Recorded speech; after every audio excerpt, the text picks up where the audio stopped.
I fished for like a decade, I think, at this point. I mean, like 9 years, I think, since like I first started like dipping my toes in them, in the opens. So recently, it was my last open, and I came out and said, I think this is it for me for a little bit.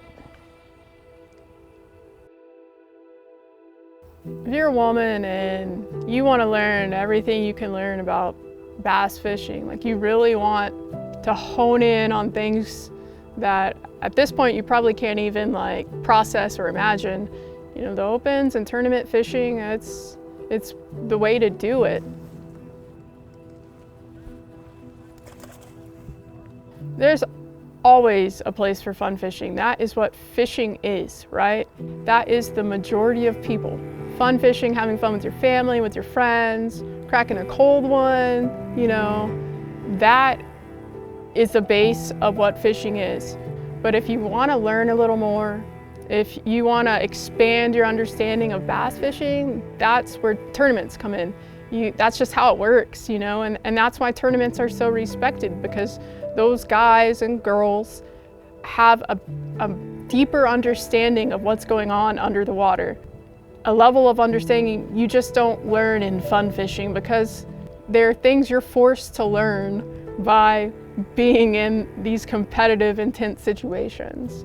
And it's just the next step. If you really want to learn bass fishing, that's what needs to happen more. Women stepping up and putting themselves in positions that help move the ball. You can't replace the experiences that I've had in the opens, the places I've got to go, the things I've got to learn about finesse fishing, swim baiting. I'd probably have never learned that if I'd never entered the opens.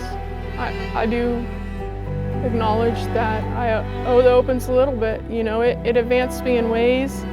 There are things I can do I would have never learned in North Texas.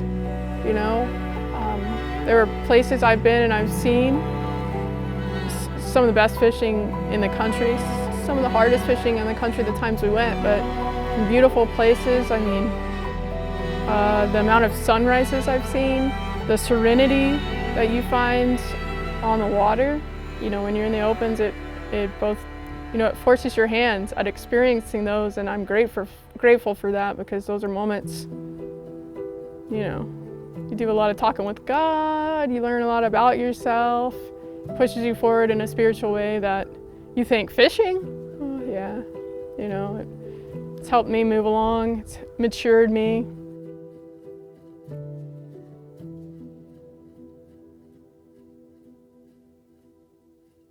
When you fish the opens, I don't care how much experience you have at home, whether it's a little bit or a lot, that's an experience you aren't going to duplicate in any other scenario. So whether you're a stick at home or not, fishing the opens is going to be like total culture shock, in that, one, the pressure of the opens, 225 boats, no off limits, people there for weeks, months at a time, and so that pressure affects the normal seasonal patterns.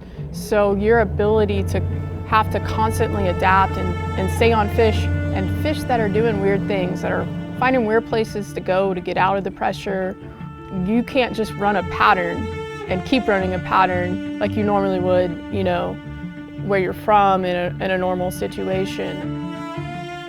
So when you fish locally, it's tough enough, right? You're fishing against all the local hammers that fish that lake over and over, day in and day out. That's a lot of work in itself. That's not easy.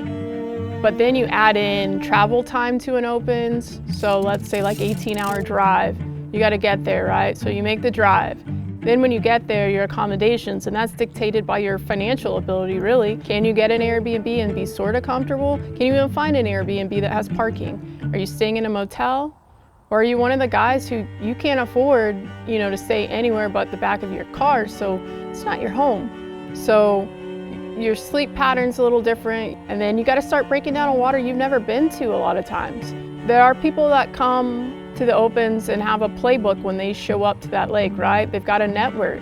But generally, when you start in the opens, you don't know a lot of people. You don't have a network from that region. You're having to break down something right then and there that's got an insane amount of pressure, so it's quirky as is. So what you think Bass Fishing 101 is just out the window.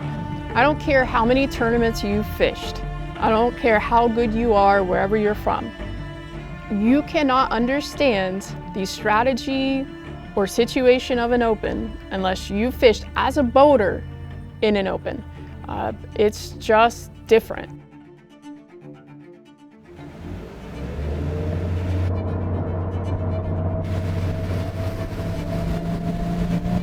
When I set out fishing the opens, it was really for me. It was one, something I learned about competition and being competitive, is that whenever there's a competitive atmosphere, it forces you to learn something at a higher rate of speed and at a deeper level. Anything, I don't care what industry it is, like we need competition to move our world forward. Where you needed to be. At the time, my thinking was, I'm gonna put myself in what appears to be the stiffest competition so I can learn.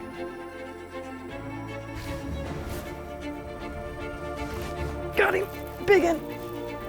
Stay down, stay down.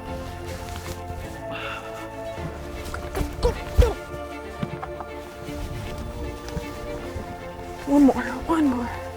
Not a giant, but I'm gonna take him. That fish kind of remind me of Michi. I don't know why. You know, I have a business mind, and I wanted to learn everything I could to apply that on the business side too of fishing. And that meant I had to go and learn everything I could, every technique I could, everything possible. And the quickest way to do that, and the way to learn the most, was in the Bassmaster Opens. And there's a level of scrutiny there, right? Especially now with what social media and forums have become. And the funny thing about it is that scrutiny comes from people that don't fish as boaters. Between me and other boaters, there's a level of respect there. They know what I'm going through. They're always texting me. They're always supporting me. They get it. They've been there. They're there right now. And there's a respect there because it's a whole different game.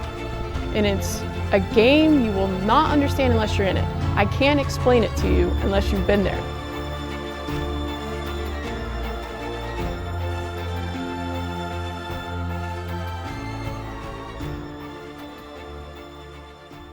When you compete, you realize how technical you have to be, especially in the opens, right? It exposes, because you're not gonna get as many bites in an open. The fish are gonna be extremely pressured, so to get them to bite, you know, things have to be rigged perfect. You have to execute on every one of those fish because you're not probably going to get another opportunity. Having the right line paired with the right rod, and that rod being of quality, the right action, you know? And that's what tournament fishing really exposes, is what the best equipment is in that environment, which is what's really pushing innovation, right? You know, when I first started fishing the opens, and I was spending more time working on things and fighting my equipment than focusing on fishing.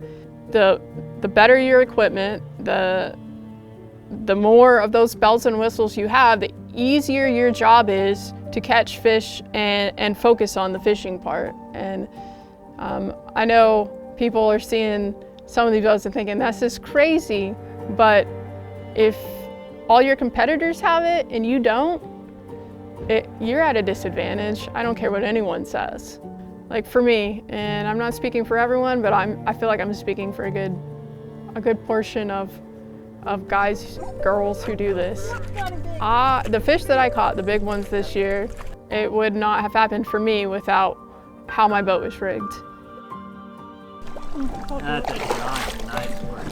Oh my gosh, nice. That's a big one. Please. Oh, I didn't hit record. Of course I didn't, right? That's a freaking thing. 1-0, Zaldaingerous. Yeah, it is 1-0. So these giant fish, they're getting smart, especially here in Texas, you know. The electronics, it's not a secret, the live technology is a must. The 360 technology is a must. The side imaging is a must.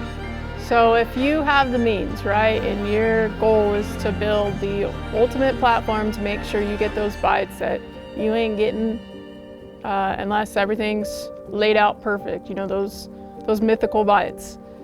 Lithium's a part of it. You know, there's a reason why lithium has really started to gain some steam in the industry, and I know a lot of people were skeptical at first. Me and Chris were both skeptical, but when you start competing against the guys who have it, or without them, you're at a disadvantage. I know everyone says, oh yeah, they're lighter, so you get a little speed, yeah, okay. But the real thing is how much power you get out of them. You keep your trolling motor on 10, especially in a current situation or in a situation where there's a ton of wind, which if you fish the opens, it's like every time it's tournament day, you're gonna see some wind. Your lithiums shine. There's a necessity for the most power you can put in the back of your compartment. So there's a necessity for lithiums at this point with where the industry has taken technology.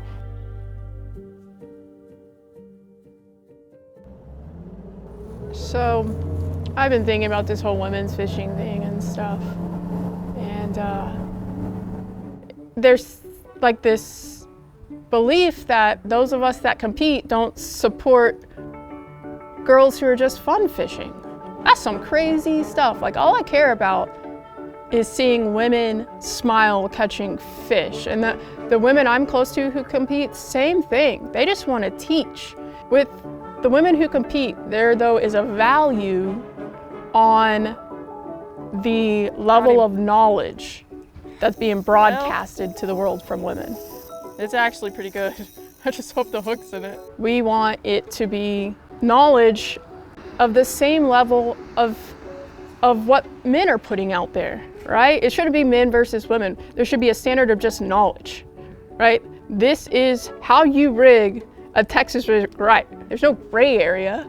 Dude, when I set the drag down and it was like, roam, I was like, oh my.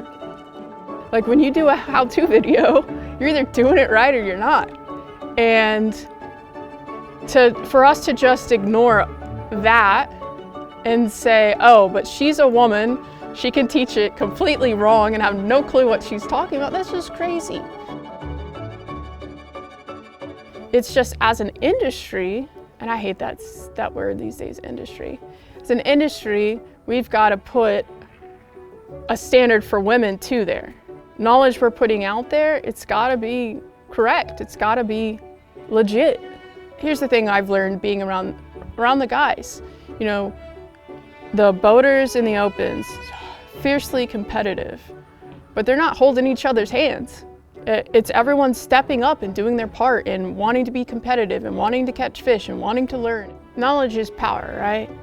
So as women, we should want all women to have as much power as they can, right? That means the more knowledge women have, the more powerful they are. So why would you villainize the women who are trying to gain that knowledge? Gain knowledge that they want to, in turn, share with more women. We all want to chase knowledge to a whole nother level and to set standards.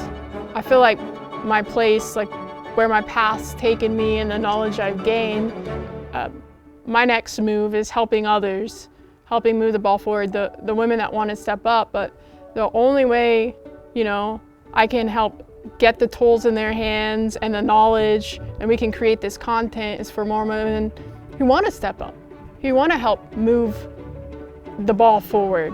Who see fishing as more than just taking a photo and posting it online, who really want to learn and absorb what fishing has in a higher level. 551, 555, 557. 2 drops on the right spot, 2 fish, one's a 557.